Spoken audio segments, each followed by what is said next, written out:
রাজ্য যখন রান্নার গ্যাস নিয়ে চলছে হাহাকার, ঠিক সেই সময় নদিয়ায় 12 নম্বর জাতীয় সড়কের ওপর ডিভাইডার ভেঙে পাল্টি খেল গ্যাস বোঝাই একটি ট্যাঙ্কার।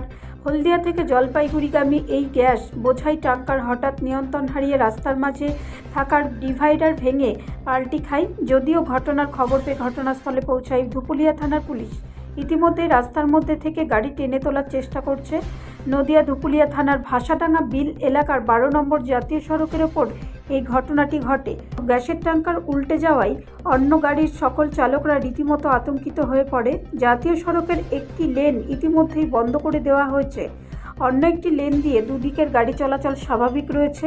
পুলিশ জানায় কী কারণে এই বিপত্তি তা নিজেও জানেন না গাড়ি চালক বা খালাসি।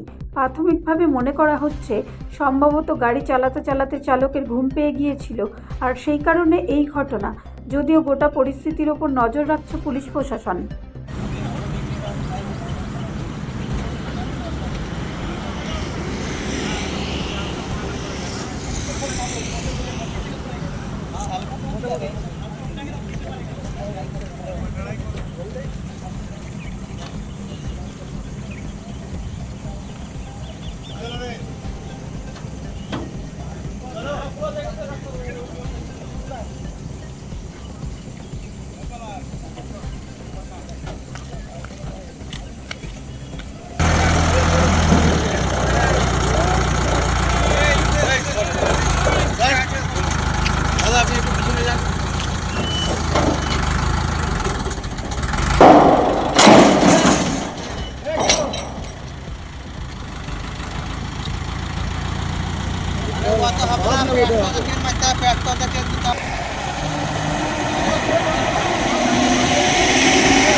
ব্যুরো রিপোর্ট, রাষ্ট্রীয় প্রসার বাংলা।